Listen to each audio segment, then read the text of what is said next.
La Asamblea escuchará un discurso del primer ministro de la República Islámica de Pakistán, Su Excelencia Imran Khan. Pido protocolo que acompañe a Su Excelencia. Tengo el gran placer de dar la bienvenida al señor primer ministro de la República Islámica de Pakistán, a quien invito a dirigirse a la Asamblea General.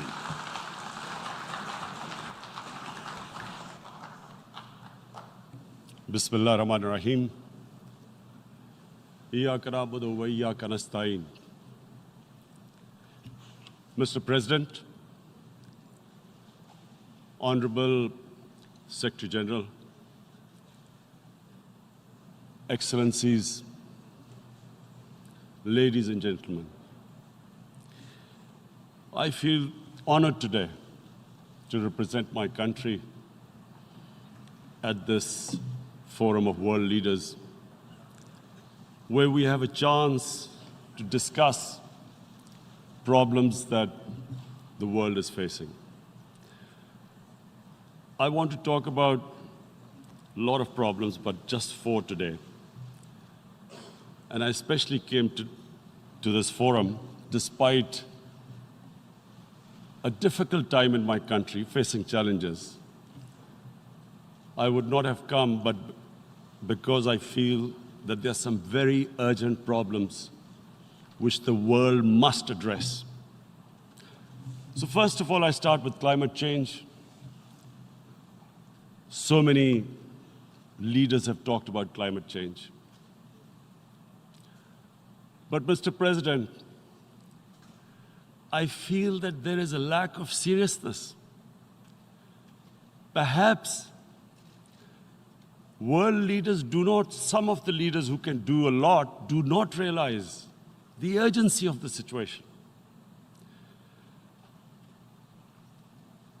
We have a lot of ideas, but as someone said, ideas without funding is mere hallucination. Pakistan, I'll give you start with my own country. Our country is amongst the top 10 nations in the world which are most affected by climate change. We depend upon our rivers. We are mainly an agricultural country. And 80% of the water in our rivers comes from our glaciers. The glaciers, not just on the Pakistani side, even India. The 80% of the water in Ganges and the Indian rivers also comes from the glaciers, from the Himalayan glaciers, Karakoram, Hindu Kush. And these glaciers are melting at quite a rapid pace. We detected already 5,000 glacial lakes in our mountains. And if this keeps going, if nothing is done, we are scared that humans are facing a huge catastrophe. In my country, when my party came to power in the province of KP, we planted 1 billion trees in 5 years. Now we've set ourselves a target of 10 billion trees in Pakistan. Idea being to counter the effects of global warming. But one country cannot do anything. This has to be a combined effort of the world. My optimism comes from the fact that humans, the Almighty has endowed humans with great powers. We can do anything, provided our survival instinct is stirred up. And this is really what I hope that the United Nations will take a lead in this. There must be more emphasis. Richer countries must be pushed. Countries that are responsible for, mainly are responsible for greenhouse gas emissions. They must be pushed because our country contributes minuscule amount to greenhouse gases. So I feel that the United Nations must take leadership in this. My second issue for me right now is even more critical. Mr. President, every year, billions of dollars leave the poorer countries and go towards rich countries.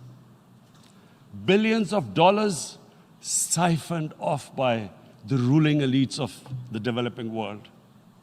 And they find their way into Western bank accounts, offshore accounts, tax havens, expensive properties hidden behind companies bought in Western capitals. Mr. President, this is devastating the developing world. This is causing more poverty, deaths. It's impoverishing the developing world. The difference between rich and poor countries is growing because of this.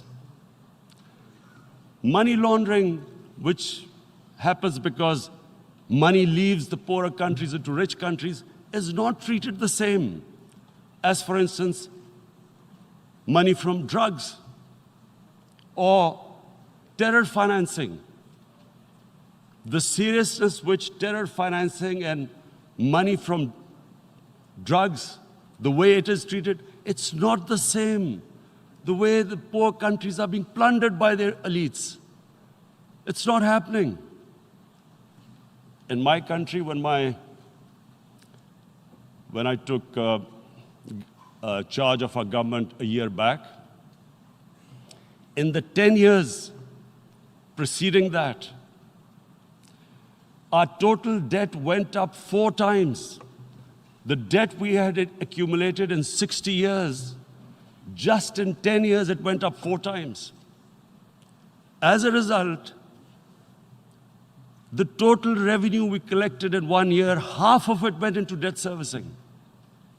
How are we going to spend money on our human beings, 220 million people, when half the money is going into debt servicing? Because our country was plundered by the elites, the ruling elite.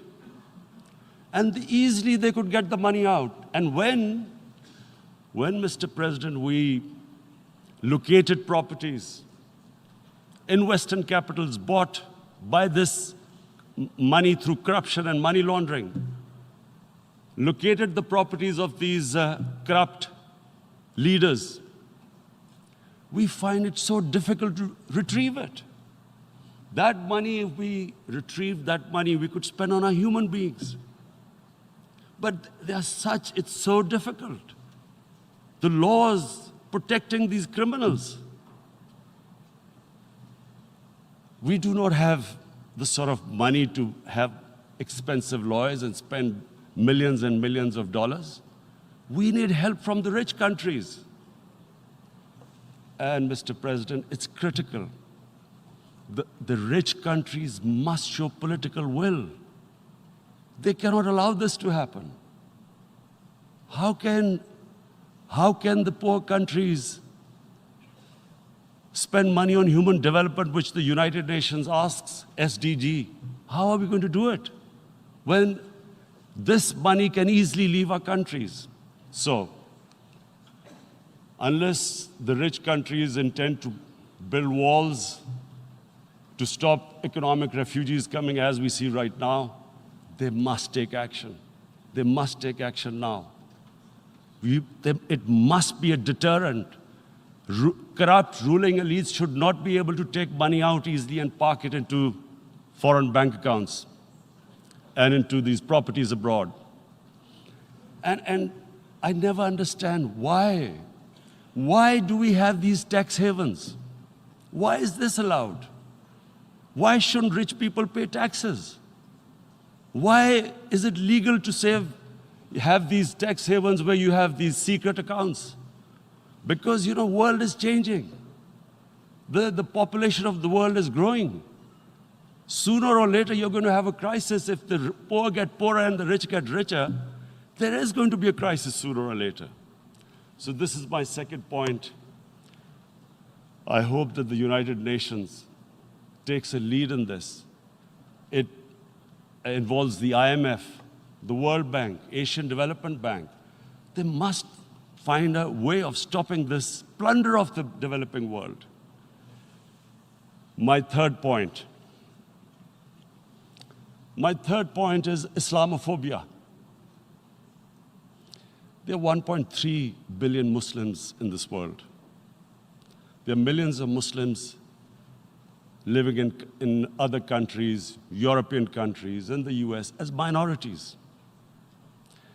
Islamophobia, since 9/11, has grown at a pace where it is alarming. Human communities live together. There should be understanding amongst them. But Islamophobia is creating a division. Muslim women wearing hijab, it's become an issue. It's become an issue in some countries. Hijab is some sort of a weapon. A woman can take off her clothes in countries, but she can't put on more clothes. How is this happening? Because of Islamophobia. And how did this Islamophobia start? After 9/11. And why did it start? Because certain Western leaders equated terrorism with Islam. Islamic terrorism. Radical Islam. What is radical Islam? There is only one Islam, and that is the Islam we follow of Prophet Muhammad sallallahu alaihi wasallam. There is no other Islam. Radical Islam, Islamic terrorism, what message did they send to people in the West? And why is there Islamophobia? How is a person in New York, in the Midwest, in the US, in European capital, how is he going to distinguish between who is a moderate Muslim and who's a radical Muslim? Because terrorism has nothing to do with any religion. This Islamic terrorism, Islamic radicalism, and sadly used by leaders, this has been the main reason for this Islamophobia. And it has caused pain amongst Muslims. We in Muslim countries watch this Islamophobia traveling abroad, and it's getting worse. And may I just say, Mr. President, that in European countries, it is marginalizing Muslim communities. And we all know that marginalization leads to radicalization. Some of the people who ended up as militants in Syria and other places were from marginalized Muslim communities. And my point here is that we must address this issue. I'm sad to say that we Muslim leaders have not addressed this issue either.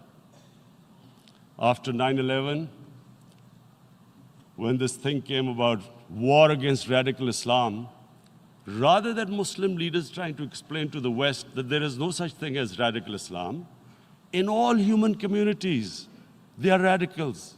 They're liberals and rest are moderate. All human communities, Christians, Jews, everyone has it. But Islam is not radical, neither Judaism, neither Christianity, neither Hinduism. No religion preaches radicalism. The basis of all religion is compassion and justice, which differentiates us from the animal kingdom. But unfortunately, the Muslim leadership was so scared of being called radical Islam that all of them became moderates. In Pakistan, we were in the eye of the storm, and our government coined a phrase called enlightened moderation. No one knows what it meant, but everyone started putting on Western suits that they were moderates, started speaking. Even those who didn't know English would speak English because they were moderates. No one had a clue what it was. Because we, in the Muslim world, did not explain to the West that there is no such thing as radical Islam. One of the reasons why after 9/11, Islam was supposed to be equated with terrorism was suicide attacks. Because the 9/11 bombers did a suicide attack, all sorts of theories came up that the Muslims are involved in suicide attacks because they will get virgin in heavens. Some came up with, what about women, suicide attackers? So this bizarre thing happened. No one explained. Suicide attacks and Islam were equated. No one did research that before 9/11, the majority of suicide attacks in the world were by Tamil Tigers, who were Hindus. No one blamed Hinduism, and quite rightly. What has Hinduism got to do with what desperate people were doing in Sri Lanka? We all know about, we've seen films about Japanese kamikaze pilots at the end of the Second World War doing suicide attacks. No one blamed the religion. But here we were trying to prove we were moderates and not explaining to the West. But the most important thing I wanted to say here today, in explaining this Islamophobia, Mr. President, and I feel it's very important because I've spent, because of I played professional sport in England, I spent a lot of time there. So I know how the Western mind works and how West views religion. So where the misunderstanding about Islam came. And one of the reasons it caused Islamophobia. That was, in 1989, this book was published, maligning, insulting, ridiculing our Prophet Muhammad sallallahu alaihi wasallam. And there was a reaction in the Muslim world. The West couldn't understand what was the problem. Because in the West, because I have spent so much time in the West, religion is perceived completely differently. They don't look upon religion like we do. And so, Islam was supposed to be an intolerant religion. It was against freedom of expression. And Islam took a real beating 30 years ago. I still remember it became a watershed. And every 2 or 3 years, someone would malign our Prophet, peace be upon him. There would be a reaction by the Muslims. And again, it was Islam, an intolerant religion. Again, this time,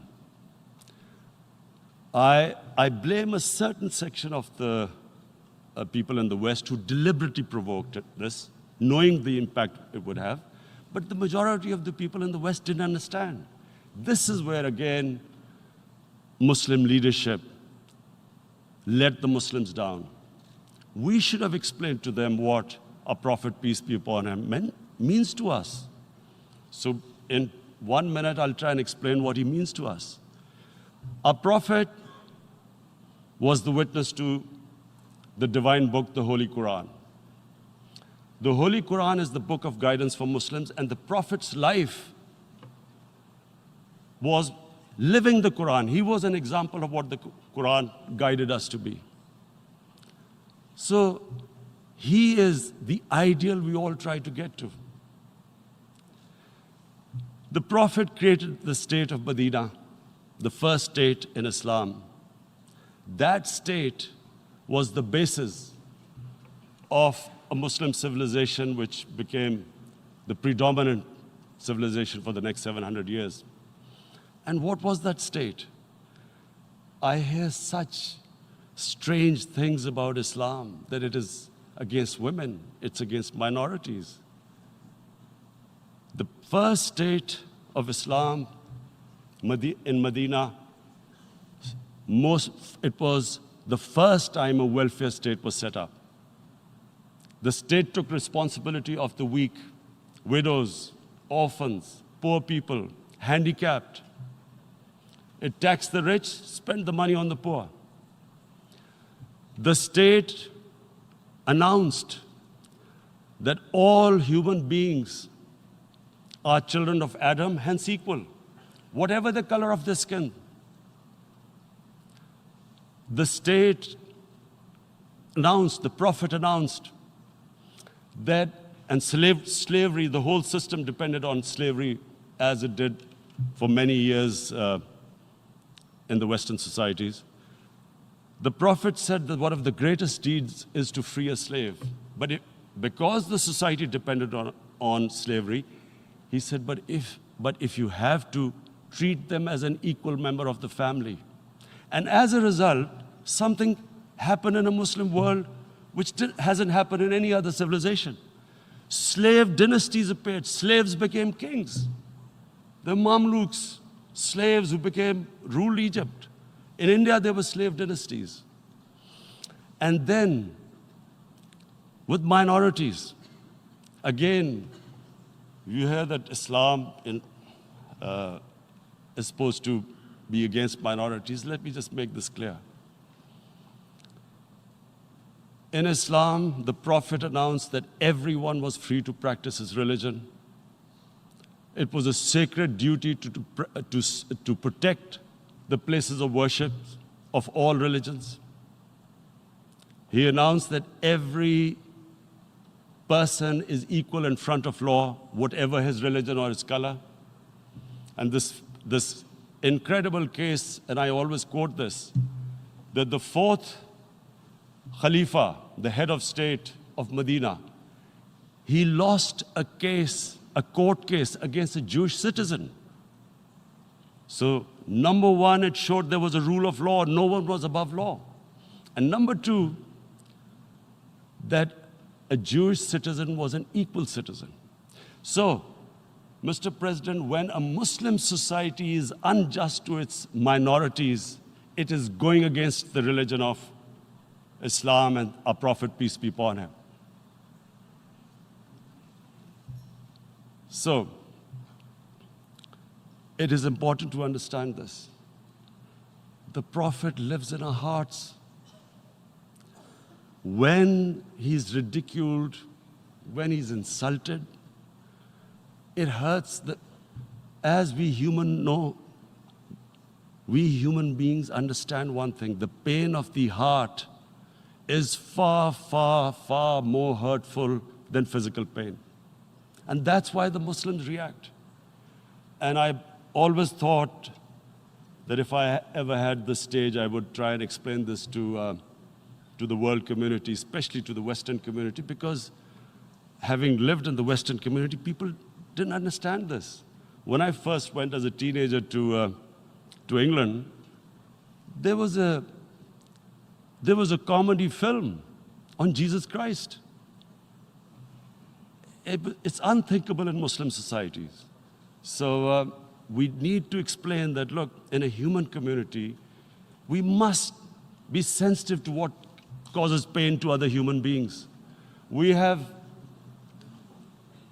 in the Western society, and quite rightly, the Holocaust is treated with sensitivity because it gives the Jewish community pain.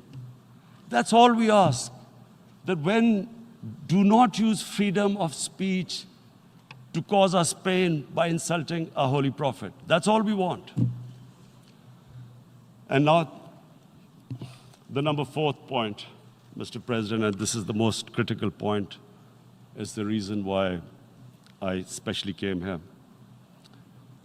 It is about what is happening in Kashmir. Before I go on this, I want to make one thing clear, that when we came to power, my first priority was that Pakistan would be a country which will try its best to bring peace. We had been through this war on terror. We joined the United States war on terror after 2001. And Pakistan went through one of its worst periods where 70,000 Pakistanis died and over 150 billion was lost to our economy. And Mr. President, I opposed the war because in the 80s, Pakistan had joined the Western countries in what was the freedom struggle then in Afghanistan against the Soviets. And it was funded by the Western countries. These Mujahideen groups, which were treated in guerrilla warfare, were trained by Pakistan Army, funded by the Western countries, and especially US, and they waged what was a freedom struggle in Afghanistan. The Soviets called them terrorists. We called them freedom fighters. 1989, the Soviets retreated. The Americans packed up and left. Pakistan was left with these groups. Come 9/11, Pakistan joined the United States in this war on terror. And now our government was supposed to, the reason why I opposed joining this war, because here we had indoctrinated them in jihad, meaning freedom struggle against foreign occupation. Now, because we had joined the US, and the US had occupied Afghanistan, now we were supposed to tell them that, no, this is not freedom struggle and jihad, it's terrorism. So that's why I tried to tell then government that, stay neutral because you will have leverage over them. You will be able to control them. But if you join them, you become collaborators and they will attack you, which is what happened. They turned against us. We went through a nightmare. 70,000 people killed in a war we had nothing to do with. No Pakistani was involved in 9/11. Taliban were in Afghanistan. Al-Qaeda was in Afghanistan. What had we to do with it? 70,000 Pakistanis died. So when we came to power, we decided that we would dismantle what was left of these groups. And this decision was taken not just by us, but by all the political parties in Pakistan. Unfortunately, they didn't implement it. So we came to power, we decided to implement it, and we dismantled whatever was left of the groups. And I know that India keeps accusing us that there are these groups there. I would like the United Nations to send observers, see for themselves what we've done. No Pakistani government would have dared to do this because it would have created strife. But we decided that there would be no militant organizations in Pakistan. So I need to give you this background and to what I'm going to say later on. And secondly, we started mending fences.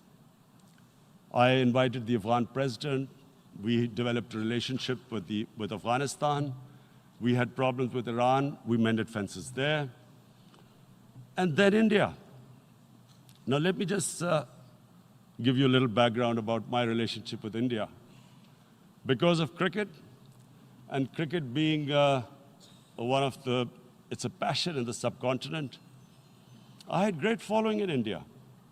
I have friends in India, and I loved going to India. So immediately, when my party came to power, the first thing we did was to immediately reach out to India. And I spoke to President Modi and I said, look, we have similar problems. Climate change, poverty, let's get together. Let's resolve our differences through trade. Let's build a relationship on trust. Prime Minister Modi told me that, there were terrorist attacks from Pakistan. I said, we have problems with you. There are terrorist attacks which we know are instigated by India in Balochistan. We caught a spy, Kulbhushan Yadav, who admitted what the sabotage going on in Karachi and Balochistan. So we said, look, let's leave that behind. Let's move forward. Our main priority should be our people. The highest number of poor people live in the Indian subcontinent. Unfortunately, didn't make any headways. Our foreign ministers were supposed to meet on this in the UNGA last year. India canceled it. We thought that it's their election coming up. It's a nationalist, ultra-nationalist party. It doesn't want to cozy up to Pakistan. So we thought, okay, we'll wait till the elections. Meanwhile, a 20-year-old Kashmiri boy, whose father said was radicalized by the security forces in Kashmir, blew himself up on an Indian convoy. Immediately, India blamed us. I spoke to the Indian public on television. I said, if you give us any iota of proof, we will immediately take action, because we've clamped down on these groups. Rather than sending us any proofs, they sent their jets in, they bombed us. We retaliated. A jet, 2 of their planes were shot down, 1 pilot bailed out in Pakistan. We immediately returned the pilot, saying that, look, we do not want any escalation.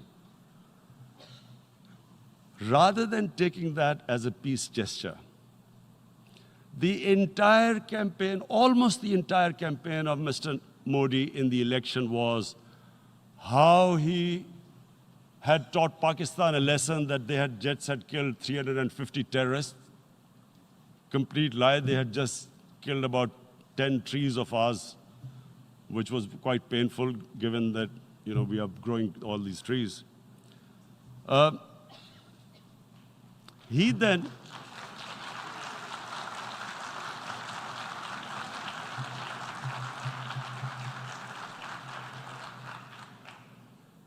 the election campaign, Mr. Modi used words like, this is just a trailer, the movie is about to start.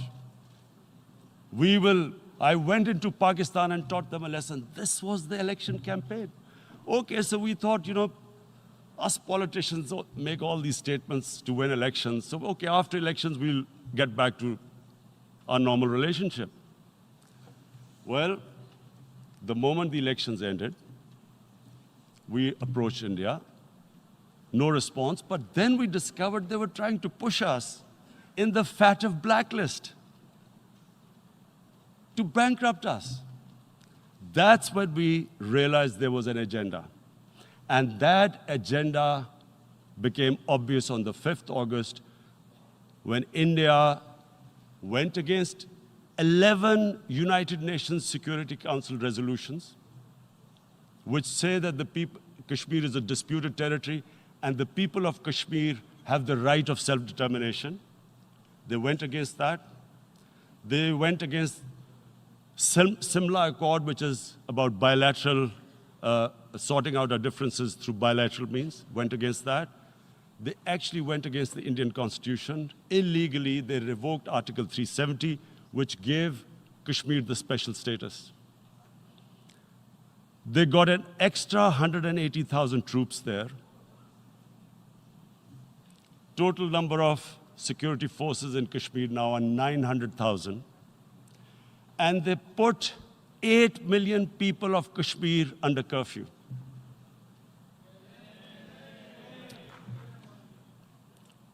Mr. President, now I just briefly want to make the people understand, how can anyone do something like this? And for that, I have to explain to you what is RSS. RSS, Mr. Narendra Modi is a life member of RSS. RSS was an organization that was inspired by Adolf Hitler and Mussolini, came about in 1925. They believed in racial purity, racial superiority. They also believed they were an Aryan race like the Nazi believed they were an Aryan race. All that I'm saying can be verified.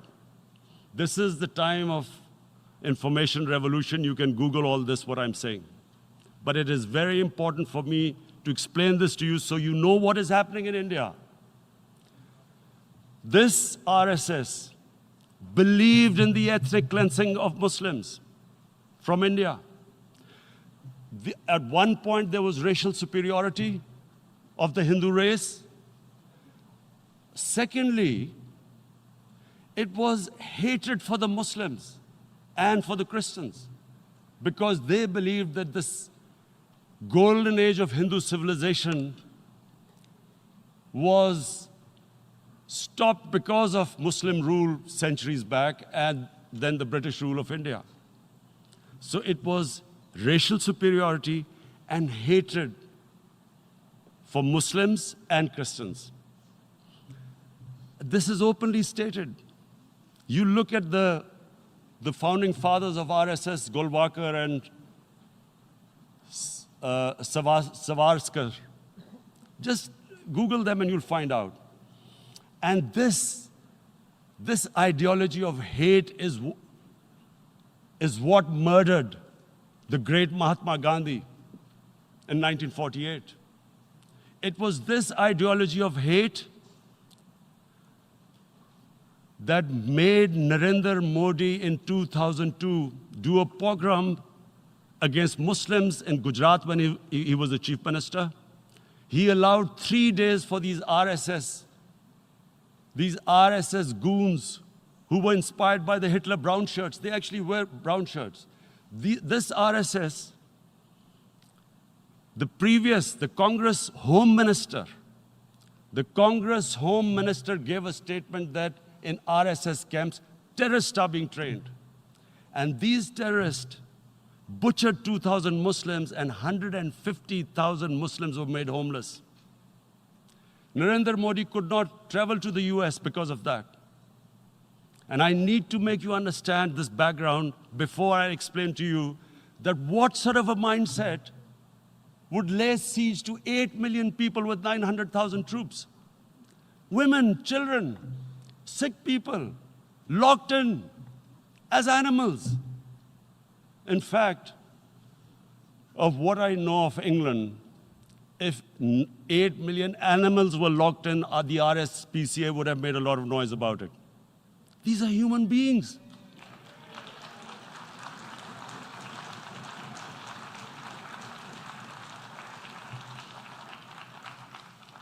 And Mr. President, what comes with racial superiority, these illusions of Aryan superior race, is arrogance. The two go together. And it's arrogance that makes people make mistakes and do stupid things, cruel things like what Narendra Modi has done. It's sheer arrogance. And it's arrogance that has blinded him from the fact that what is going to happen when the curfew is lifted? Has he thought about it? This hasn't been thought through. What is he going to do when he lifts the curfew? Does he think that people of Kashmir will quietly accept the status quo because India has changed the constitution and taken away the special status? They'll accept that? Mr. President, 100,000 Kashmiris have died in the past 30 years because they were denied the right given by the United Nations, the right for self-determination. 100,000 have died and 11,000 women have been raped. There are 2 United Nations human rights reports on this. The world hasn't done anything because India is a huge market, 1.2 billion people. Sadly, the material prevails over the human. But this has serious consequences. Again, I repeat, that's why I'm here. Look, what is going to happen when the curfew is lifted will be a bloodbath. The people will come out. There are 900,000 troops there. They haven't come to, as Narendra Modi says, he's done this for prosperity of Kashmir. This is supposed to be for the development. These 900,000 troops, what are they going to do when they come out? There'll be a bloodbath. Has he thought it through what happens then? Mr. President, has anyone thought that what happens when there is a bloodbath? What do you think the impact will have on people of Kashmir? What do you think they will think? The way they have been boxed in their houses, treated like worse than animals, no rights. Thousands of all the political leadership has been arrested, taken out of Kashmir. Even those Kashmiri leaders who were pro-India have been taken out.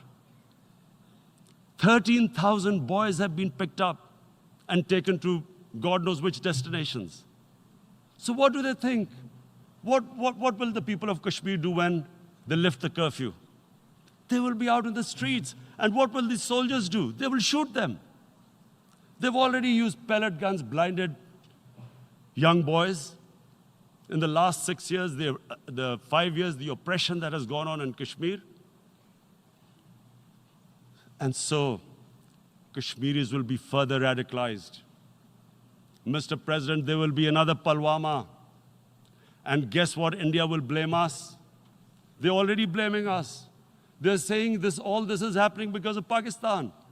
One of their defense ministers said, there are 500 terrorists lined up on the border to go in.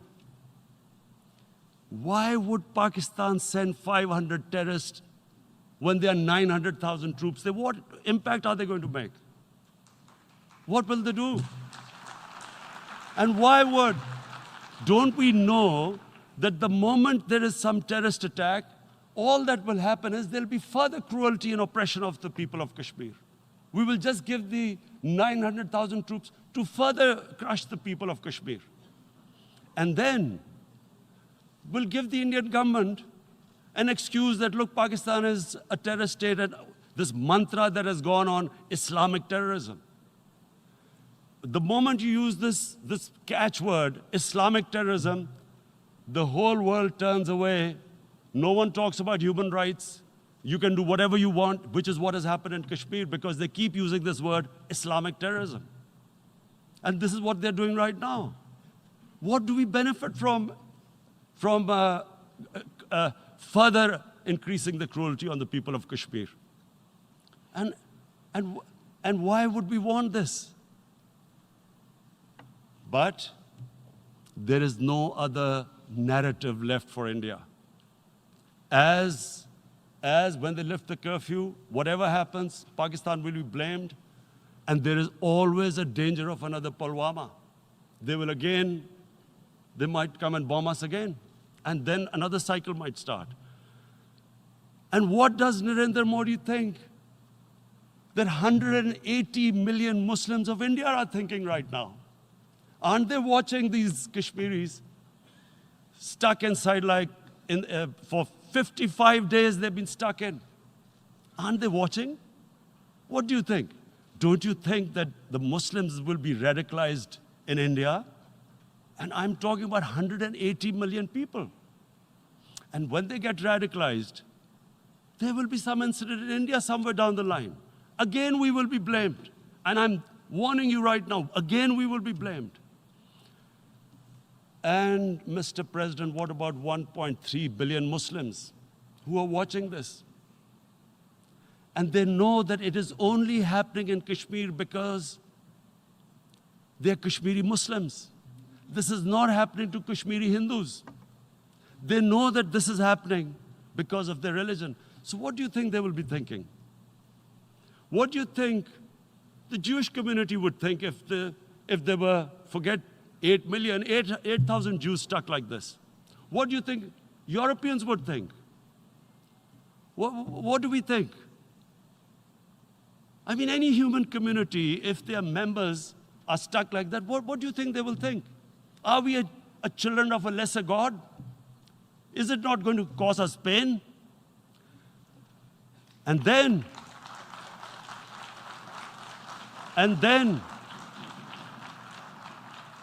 I'll tell you what will happen.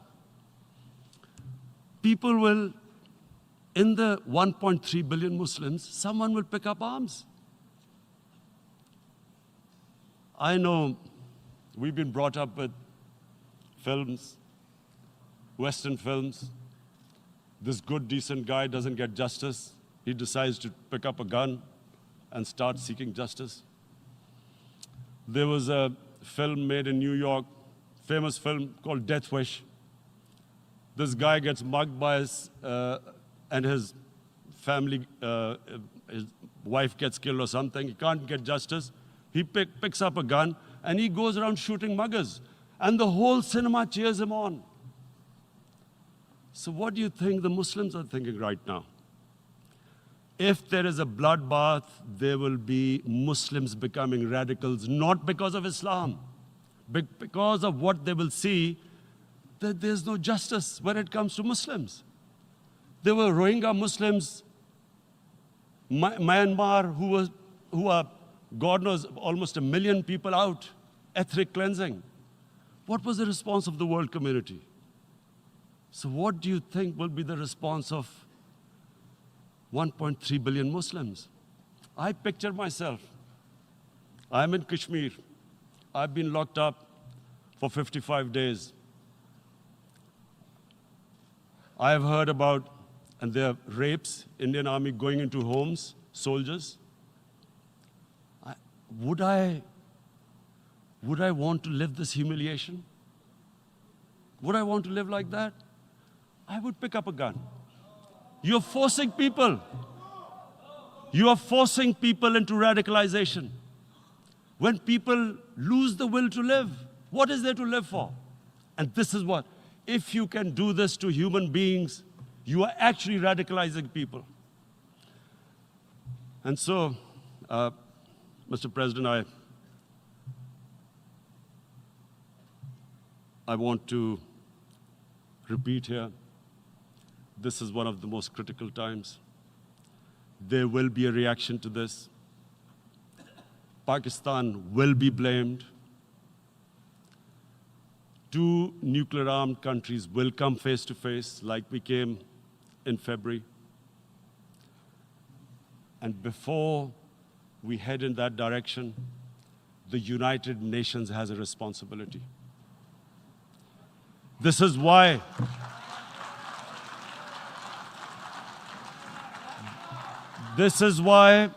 the United Nations came into being in 1945. You were supposed to stop this happening. I feel we are back to 1939, Munich. Czechoslovakia has been taken, annexed. What is the world community going to do? Is it going to appease a market of 1.2 billion, or is it going to stand up for justice and humanity?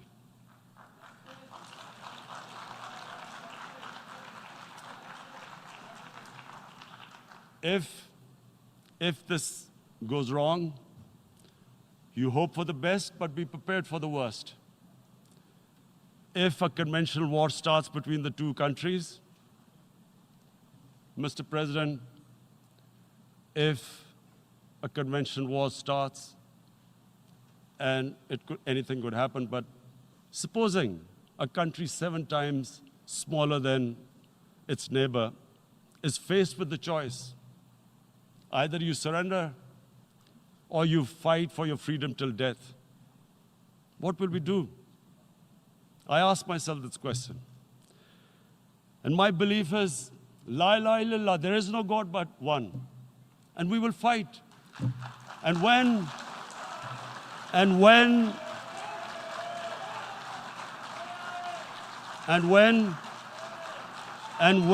a nuclear-armed country fights to the end, it will have consequences far beyond the borders. It will have consequences for the world, which is why I repeat I'm here. Because I'm warning you, it's not a threat. It's a fair worry that where are we headed? And I've come here to tell the UN, you've got to, this is a test for the United Nations. You are the one who guaranteed the people of Kashmir the right of self-determination. They are suffering because of that. And this is the time.